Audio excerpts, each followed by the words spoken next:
Billionaire pretends to be asleep to test his black cleaning lady's daughter, and freezes when he sees what she does.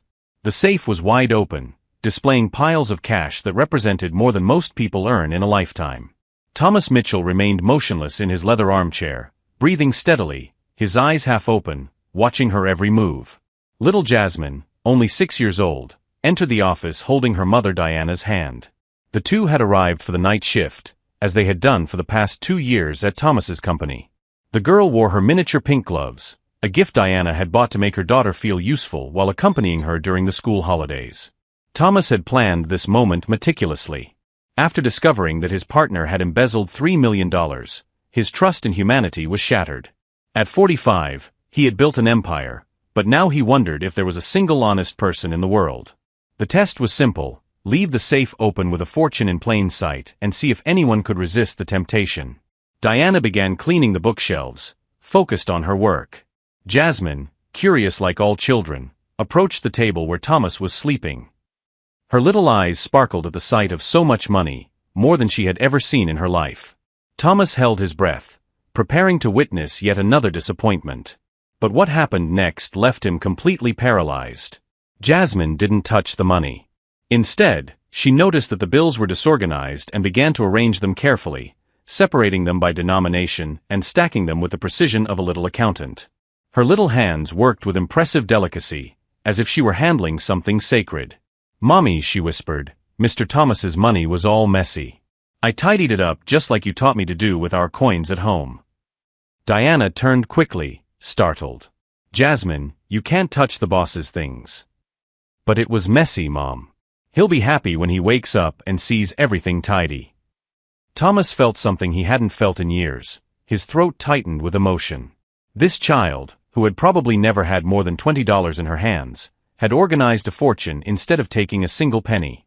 More than that, she made a point of telling her mother what she had done, with the innocent transparency of someone who has nothing to hide. What Thomas didn't know was that this simple gesture of honesty from a 6-year-old was about to set off a series of events that would not only change his own life, but reveal truths about prejudice, kindness, and the true value of people that he could never have imagined.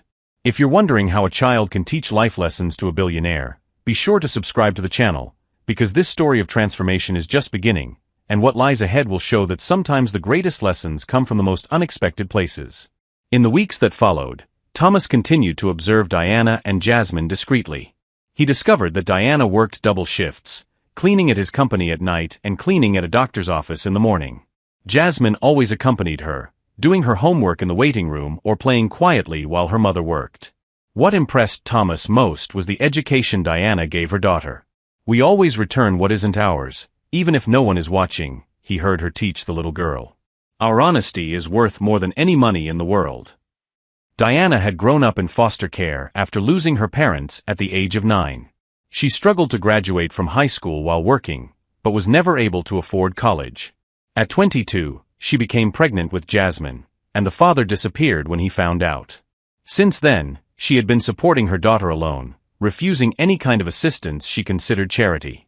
Thomas began secretly increasing Diana's salary, instructing the personnel department to justify it as a category adjustment. But his good deed did not go unnoticed by the wrong eyes. Richard Blackwood, vice president of operations and a 50-year-old man accustomed to inherited privileges, noticed the financial movement during a meeting. "Thomas, why are we wasting extra money on cleaning staff? Especially on that specific employee?" "Diana is an excellent professional," Thomas replied dryly. "Excellent." Richard laughed dismissively. "Thomas, you need to understand where these people belong. Give them an extra coin and they'll soon be asking for the whole vault. It's in their nature." Thomas felt anger rising, but he kept his composure. Richard was the son of one of the company's founders and held significant shares. His prejudiced opinions had always been tolerated by the board because of his financial influence. "Besides," Richard continued, "she brings that child here. That's inappropriate. What kind of mother exposes a child to a corporate environment? Clearly, she doesn't have a proper family structure." That evening, Thomas witnessed something that made him furious. Richard had stayed late at work and ran into Diana in the hallway. "Listen carefully," he said threateningly. "I know you're getting more money than you deserve. I don't know what kind of favors you're doing, but it's going to stop. Diana turned pale. Sir, I don't understand. Of course you don't understand. People like you never do. You just take what you're given and keep quiet. And get that child out of here. This isn't a daycare center. Jasmine hid behind her mother, frightened by the aggressive tone. Diana hugged her daughter protectively. Sir, I'm just doing my job. Your job is to clean and be invisible. Nothing else. Thomas watched everything from his office, feeling something he hadn't felt in years, a purifying anger. Richard had crossed a line that could not be uncrossed. Not only had he insulted Diana, but he had frightened an innocent child whose only crime was accompanying her mother to work. That night, Thomas made a decision. It was no longer enough to stand by and watch. Richard Blackwood had revealed his true nature, and Thomas had the resources to do something about it. What Richard didn't know was that Thomas had recorded the entire conversation. The security system that Richard himself had approved to monitor employees now recorded his own poisonous words. But Thomas wanted more than just a recording. He wanted Richard to hang himself with his own words, publicly, in such a humiliating way that he would never be able to show his face in business circles again. The plan that began to form in his mind was ambitious, not only to protect Diana and Jasmine, but to use Richard's arrogance against him.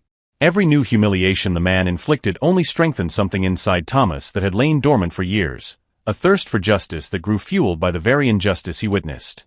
What that privileged executive didn't know was that every act of contempt was writing his own sentence of defeat, and that a billionaire determined to protect an innocent family could be the most dangerous adversary someone like him would ever face.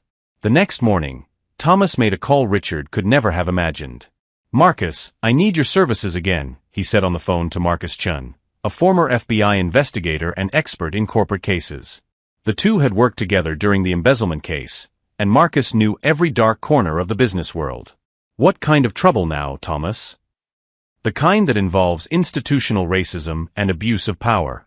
I need solid evidence against Richard Blackwood. Marcus laughed on the other end of the line. That daddy's boy? That'll be easier than stealing candy from a baby. Guys like him always leave clues. Meanwhile, Richard intensified his psychological terror campaign against Diana. On Monday, he showed up at the Human Resources Department with a list of fabricated violations. This employee has been arriving late on a regular basis, he lied to Sandra Miller, the HR director. And that child she brings with her is causing disturbances. Sandra, a competent woman in her 40s, knew something was wrong. Diana had never been late in 2 years on the job. Mr. Blackwood, I need to check the records. Records can be altered, Richard interrupted arrogantly. I'm the vice president. My word should be enough. Thomas watched everything through the security cameras, recording every word. The system Richard had installed to monitor productivity now recorded his own lies and abuses of authority. On Wednesday, Richard crossed an even more dangerous line. He intercepted Diana in the parking lot when she arrived with Jasmine for the night shift. Listen carefully, he said, blocking her way to the entrance. I know you're doing more than cleaning to earn that extra money. What kind of special services are you providing? Diana trembled with anger and fear. Sir, what you're implying is... I'm implying that people like you always have a price. And I'm curious to know what yours is. Jasmine hid behind her mother, whispering, Mommy, why is that man being mean? Don't worry, my daughter, Diana replied with a dignity that contrasted with Richard's venom. Some adults are unhappy and try to make other people unhappy too. Richard laughed cruelly. Unhappy? I have more money in this wallet than you two will ever see in your entire lives. I should be worried about what people like you might do when you get too comfortable. Thomas watched the recording that night with a controlled rage that grew with each replay. Marcus had arrived with a preliminary dossier on Richard that confirmed his suspicions. The man had a history of bullying Black and Latino employees at previous jobs. Look at this, Marcus said, pointing to documents. 3 labor lawsuits filed with out-of-court settlements. Always the same pattern, systematic humiliation until the person quits. And why was he never punished? Daddy paid for the silence and transferred his little boy to other companies when things got hot. Richard Blackwood is a professional parasite. Thomas studied every page of the report. Richard wasn't just prejudiced. He was a serial predator who used his position and money to torture vulnerable people. Marcus, I want everything on him. Phone calls, emails, social media, behavior patterns. Everything. Thomas, are you planning something big? I'm planning justice. On Thursday, Sandra Miller approached Thomas discreetly. Mr. Mitchell, I need to talk to you about Richard Blackwood. He's pushing to fire Diana, but I don't have any legal grounds. They suspect there's something personal going on. Thomas feigned surprise. What kind of pressure? He claims she's violating regulations, but when I check, I can't find any evidence. Yesterday he suggested that people like her shouldn't have access to administrative areas after business hours. People like her? Sandra hesitated. Sir, I believe there are discriminatory implications in his conduct. It was the opening Thomas needed. Sandra, if you suspect discrimination, you need to document everything officially. Open an internal investigation. But he's the vice president. And I'm the president. Document everything. That night, Thomas implemented phase 2 of his plan. He instructed the IT department to install additional microphones in areas where Richard had been known to intimidate employees. Officially, it was an improvement to the security system. In reality, it was a digital trap. Friday night, when Richard thought he was alone in the office, he made a phone call. Thomas heard everything through the audio system. Dad, that situation we talked about. Yes, the black cleaning lady. She's becoming a problem. I need you to use your contacts to create some legal difficulties for her. Suspicion of theft, problems with documentation, anything that will force her to resign. His father's voice echoed through the speaker. Richard, are you sure you're not overreacting? A mere cleaning lady. Dad, it's a matter of principle. If we allow these people to feel too comfortable, soon they'll be demanding rights they don't deserve. It's better to take care of this before other employees, similar ones, start getting ideas. Thomas recorded every word, feeling a cold satisfaction. Richard had just confessed to conspiracy to fabricate evidence and explicit racial discrimination. Marcus showed up at Thomas's office on Monday morning with a briefcase full of evidence. Thomas, you won't believe what I found. Richard has posts on private social media that are true supremacist manifestos. Conversations in closed groups where he and other executives make jokes about black employees. There's more. I found out that he used his father's influence to sabotage black candidates in other companies' selection processes. There's a 15-year pattern of systematic discriminatory behavior. Thomas examined screenshots of conversations where Richard wrote things like, "Need to keep those monkeys in their place, and the only way to deal with these people is to show them who's boss from the start." Marcus, this is gold. Wait, there's more. He's planning something against Diana for this week. I intercepted messages from him organizing a staged theft. Thomas felt the blood drain from his face. What do you mean? He's going to plant something expensive in her cleaning supplies and then discover it publicly. He'll call the police, make a scene, humiliate her in front of everyone. At that moment, Thomas realized that Richard had completely underestimated who he was dealing with. The man thought he was dealing with a distracted boss and a defenseless employee. He had no idea he was walking straight into a trap that had been 15 years in the making. Thomas looked at Marcus with a smile that didn't reach his eyes. Perfect. Let him try. The further he goes, the harder he'll fall. What Richard Blackwood didn't know was that every cruel move he made was being meticulously documented by someone who had turned protecting the innocent into an exact science, and who had unlimited resources to ensure that justice was served in such a devastating way that it would become legendary in business circles.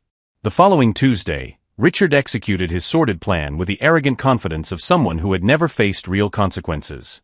At 8 o'clock that evening, when Diana and Jasmine arrived for their cleaning shift, he had already planted a $15,000 Rolex watch in the cleaning cart. Perfect, Richard muttered to himself, watching from the security cameras. I'll give her 15 minutes to start work, then I'll catch her red-handed. What Richard didn't know was that Thomas was upstairs, watching his every move on high-resolution monitors. Marcus Chun was strategically positioned in the parking lot with a van full of recording equipment. 3 investigative journalists, discreetly contacted by Thomas, waited outside the building. Marcus, he just planted the watch, Thomas reported via radio. Activate the additional recordings. Confirmed. All the extra cameras are working. We have angles he doesn't even know exist. At 8:20, Richard descended to the office where Diana was quietly cleaning while Jasmine did her homework at a nearby table. He brought 2 security guards with him and pretended to be conducting a routine inspection. "Mrs. Diana," Richard said with false courtesy, "I need to check your cleaning supplies. We've had reports of missing items." Diana stopped cleaning, confused. "Mr. Blackwood, I don't understand." "It's standard procedure," Richard lied, walking directly to the cart where he had planted the watch. "Ah, how interesting. What's this?" He removed the Rolex with exaggerated theatricality, as if he had just discovered the Holy Grail. "Diana Jefferson, this is a $15,000 watch that went missing from Mr. Mitchell's office yesterday." Diana turned completely pale. "I've never seen this watch in my life." "Of course not," Richard said with poisonous sarcasm. "It just appeared on your cart, didn't it?" Jasmine stood up from her chair, frightened. "Mommy, what's going on?" "Be quiet, child," Richard ordered brutally. "Your mother will have to come with us to explain how expensive items magically appear in her materials." One of the security guards had already picked up the phone to call the police, exactly as Richard had instructed. "Police? We need to report a theft in progress." It was at that moment that Thomas appeared at the office door with Marcus and 3 people Richard didn't immediately recognize. "Richard," Thomas said with a calmness that made Richard's blood run cold, "I think you should hang up that phone." "Thomas, I'm glad you're here. We caught your employee stealing your watch." Thomas laughed, a cold sound that echoed through the silent office. "My watch? Richard, I've been wearing an Apple Watch for 5 years. I've never owned a Rolex." The confidence on Richard's face began to waver. What are you saying?" "I'm saying we just recorded you planting a watch you bought this morning. We have the receipt, in Diana's shopping cart to frame her."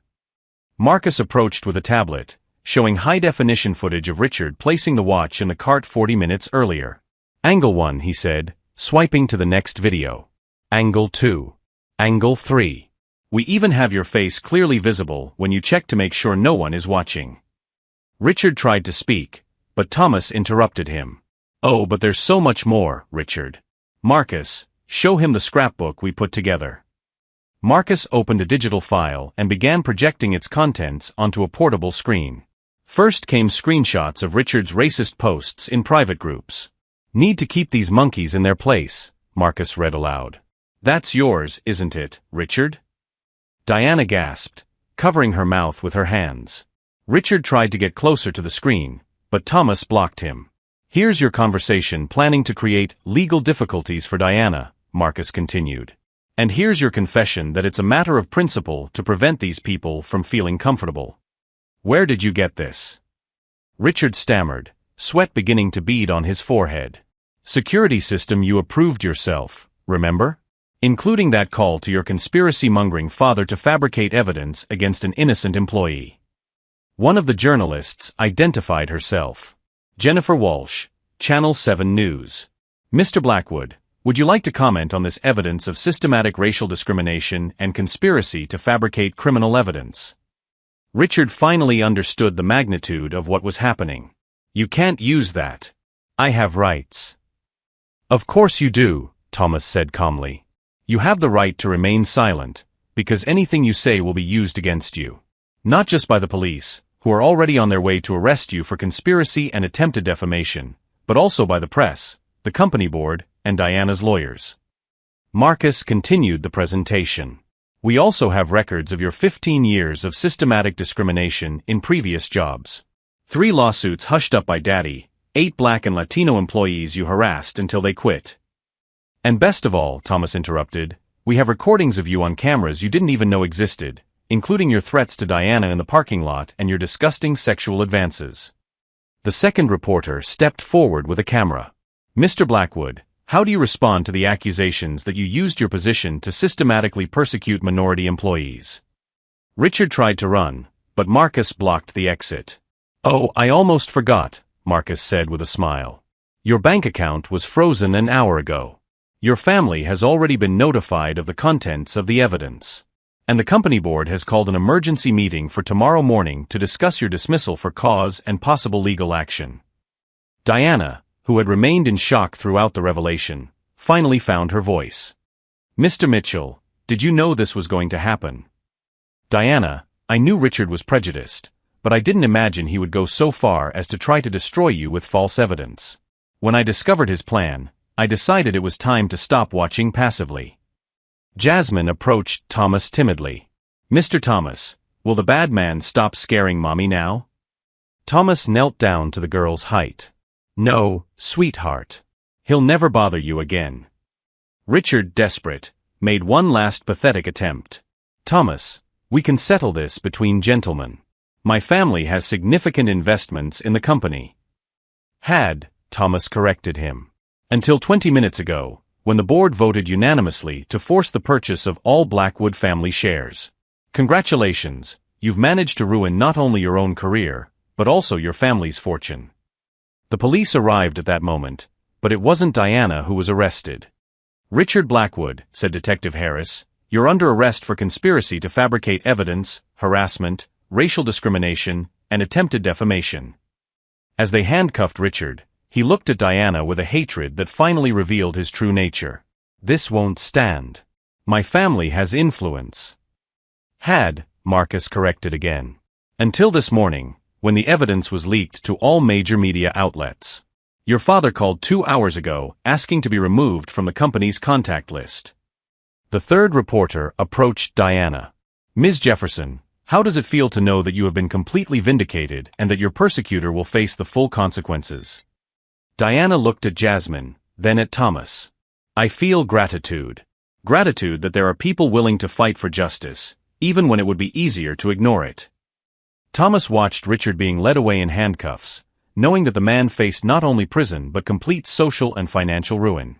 His reputation was ruined forever, his family had disowned him, and his career had ended so humiliatingly that it would become legendary in business circles. "Diana," Thomas said, "would you like to talk about a promotion?" As Diana smiled through her tears and Jasmine applauded without fully understanding what had happened, it was clear that justice had been served in such a devastating way that it would be remembered for generations, proving that underestimating human decency can be the most costly mistake anyone can make. 6 months later, Diana Jefferson walked through the halls of Mitchell Enterprises no longer as a cleaning lady, but as Director of Human Resources, a position Thomas had created especially for her after discovering her business degree that she had never been able to complete. Her first decision was to implement a scholarship program for employees' children, a program of which Jasmine would be the first beneficiary. "Mommy, can I show Mr. Thomas my new drawing?" asked Jasmine, now 7, running through the office that had become her second home. She attended the best private school in town and already spoke fluently about wanting to be a lawyer to help people like Mr. Thomas helped us. Thomas smiled, observing the complete transformation of their lives. His company had won awards for inclusion and diversity, becoming a national benchmark for hiring Black people in executive positions. The Fair Chance program, created in honor of Diana's case, had already benefited more than 200 families. Meanwhile, Richard Blackwood was living a completely different reality. After serving 18 months in prison for racial discrimination and conspiracy, he was released to find that his reputation was completely destroyed. No reputable company would hire him. His wife had filed for divorce, taking half of their remaining assets. His children had changed their last name and refused to speak to him. The man who was once vice president of a large corporation now worked as a used car salesman, earning less in a year than Diana did in 3 months. His racist posts continued to circulate on the internet, preventing any attempt to rebuild his image. "Dad Thomas," Jasmine said during dinner at the new house Thomas had bought for them, "the teacher asked us to write about our heroes. Can I write about you?" Thomas felt tears well up in his eyes. "Jasmine, the real hero of this story is your mother, who taught you that honesty is worth more than any amount of money." Diana took Thomas's hand. "No, the hero is the one who had the courage to fight when it would have been easier to ignore it." The following week, Thomas received an unexpected call. "Mr. Mitchell, this is CNN reporter Michael Torres. I'd like to do a story on how your company became a model of inclusion after the Blackwood case." The story aired during prime time, showing Jasmine playing in the office where it all began, Diana working in her new role, and Thomas explaining how a 6-year-old had changed his view of justice and humanity. Richard watched the report from his 1-bedroom apartment, drinking alone as he saw his old life thriving without him. He tried to call former colleagues, but they had all blocked his number. He tried to create new social media profiles, but his racist posts kept resurfacing, haunting him like digital ghosts from his past. 3 years later, on Jasmine's 10th birthday, Thomas made a special announcement during the birthday party. "Jasmine, Diana, you have changed my life in ways I can never fully repay. That is why I have created the Jasmine Jefferson Educational Fund, which will provide college scholarships to talented young black people for the next 50 years. Jasmine ran to hug him. "Thank you for believing in us when no one else did." That same day, Richard was trying to get a job at a gas station, but was rejected after the manager Googled his name and found the famous article about racial discrimination. His fall had been so complete and public that it became a case study in business schools about how prejudice and arrogance can destroy entire careers. Thomas realized that true revenge was never about destroying Richard, it was about building something bigger than he could ever imagine. He turned an ordinary company into a symbol of social justice, created opportunities for hundreds of people, and proved that integrity leads to genuine prosperity. "The honesty of a 6-year-old taught me that the best response to hatred is love in action," Thomas said during a speech at Harvard University. "Richard tried to bring us down, but he ended up lifting us to heights we never dreamed we could reach."